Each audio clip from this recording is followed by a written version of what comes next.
She broke into my house with a master key clipboard in hand like she owned the place. 2 minutes later, she was standing frozen in my living room realizing the man she'd been harassing for weeks was a sheriff.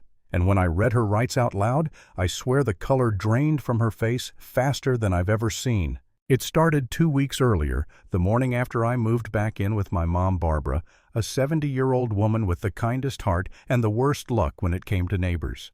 We lived in a quiet cul-de-sac in Meadowbrook Estates, the kind of place where people argued about mailbox height and approved lawn colors. I was supposed to be on administrative leave, waiting out a corruption investigation at work. Everyone in the neighborhood thought I was just unemployed, licking my wounds after a divorce. I didn't correct them. Let them talk. It was easier that way. And then there was her Charlotte Williams, HOA president, age 52, self-appointed queen of compliance. Navy blazer clipboard glued to her hand, the permanent scowl of someone who believed God himself had appointed her to guard property values. That morning I was halfway through my first cup of coffee when I heard the unmistakable click of a key turning in our front door. I froze. My mom was still upstairs, the house quiet. The door swung open and Charlotte walked in like she was inspecting a crime scene. "Mr. Turner," she announced, chin high, "this is an emergency compliance inspection under Article 7. I blinked. "You just unlocked my door." She ignored me and started snapping photos our couch, the throw pillows, even the family pictures on the mantel.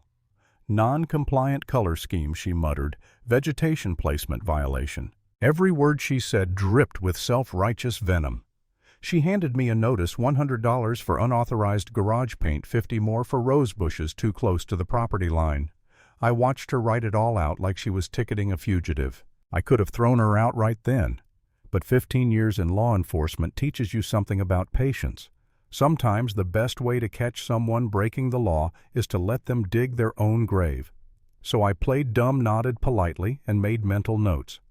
Unlawful entry check, harassment check, invasion of privacy check.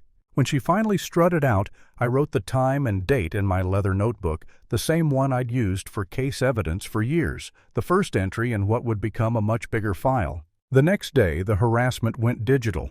Notifications from the HOA app buzzed my phone every hour, requests for photos of our house, warnings about potential fines.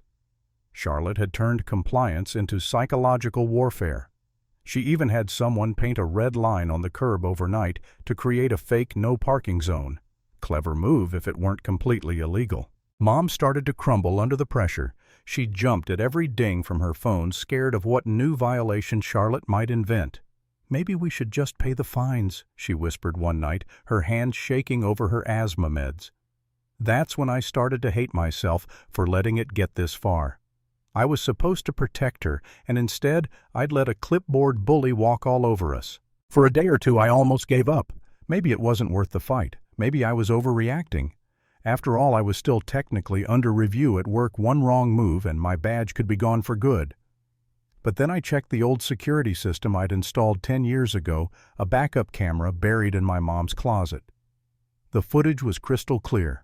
Charlotte, key in hand, stepping into our home without consent. That was the moment the doubt vanished. I wasn't crazy, I wasn't powerless, and this woman had just crossed a line she couldn't uncross. Things escalated fast after that. Charlotte started calling around the neighborhood, spreading rumors that I was unstable, that my mother was hoarding unsafe medication. Even the neighbors we'd known for years started avoiding us, but not everyone believed her. One afternoon, Emma Wilson, the nurse from next door, caught me by the mailbox.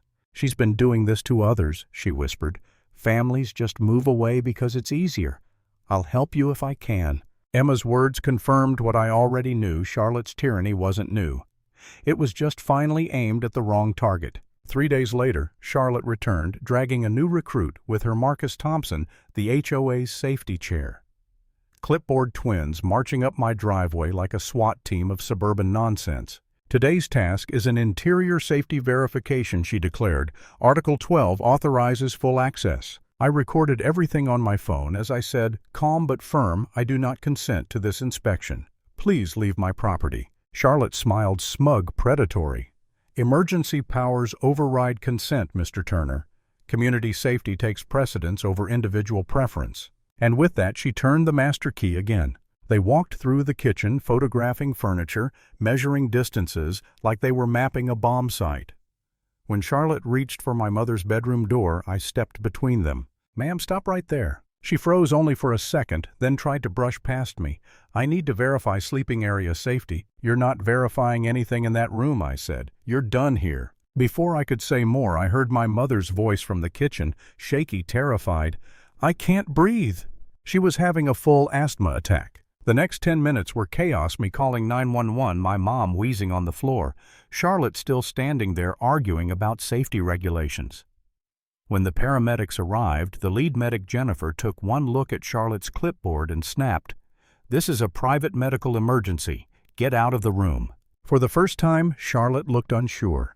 "But this is an official inspection." "Lady, I don't care if you're the Queen of England," Jennifer shot back. "You're interfering with medical care. Leave or I'll call the police." Charlotte went pale.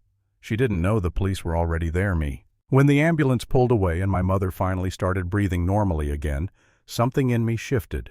Enough was enough. Charlotte and Marcus were still arguing in the driveway when I walked outside, calm as stone. I opened my wallet, flipped it toward her, and let the metal badge catch the sunlight. "Ma'am," I said evenly, "you're under arrest for unlawful entry harassment and elder abuse." For a heartbeat, no one moved. Then her clipboard slipped from her hand and scattered violation papers across the driveway. "You're unemployed," she stammered. "You can't." "I'm Sheriff Aaron Turner, badge number 22847. You've been under investigation this entire time." Her mouth opened, closed, opened again. Marcus just backed away, whispering, "Oh hell," under his breath. I radioed for backup, the words automatic from years of habit. "Dispatch Turner requesting unit for citizen arrest.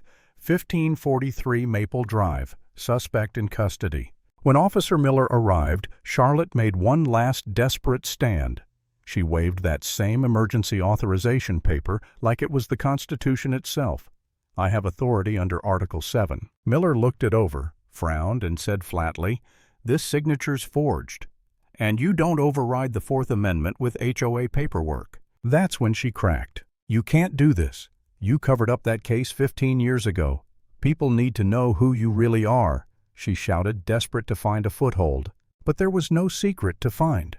The case she mentioned was the very one where she'd taken kickbacks from a contractor. She'd escaped charges by turning witness. Now she'd just outed herself again. Miller read her rights while she still clutched my mother's inhaler, the same one she'd photographed earlier as potential drug paraphernalia. The irony was poetic. As the patrol car pulled away, the neighborhood began to wake up, porch lights flicking on blinds twitching. People saw Charlotte, their beloved HOA president, being driven off in handcuffs. And just like that, the silence she'd ruled with finally broke. Over the next week, the floodgates opened. Emma came forward with emails where Charlotte threatened her over tomato plants. The Thompsons produced fake violation letters. Even Mrs. Wilson admitted she'd been too scared to speak up. Every piece fit the same pattern: intimidation disguised as regulation. When the case hit court, the evidence was overwhelming. Forged documents, master key, abuse, harassment, elder endangerment. It was all there. Charlotte pled guilty. 6 months probation, 200 hours of community service, permanent ban from HOA leadership. I didn't feel triumph, just relief. The judge's words echoed what we'd all felt for weeks. You used a position of trust to terrorize the very people you were supposed to protect. When it was my turn to speak, I told the court about my mother counting her pills out loud. Every night, terrified someone might be watching.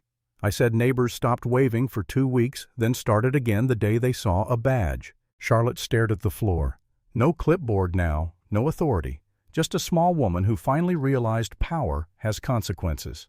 The story ended there, right where it needed to. No parties, no barbecues, no victory laps. Just a quiet street, a locked door, and a reminder that justice sometimes walks slower than anger, but it always arrives. And if there's one thing I've learned, it's this. People who mistake control for power always forget until it's too late that real authority comes from doing what's right, not from holding the key to someone else's door.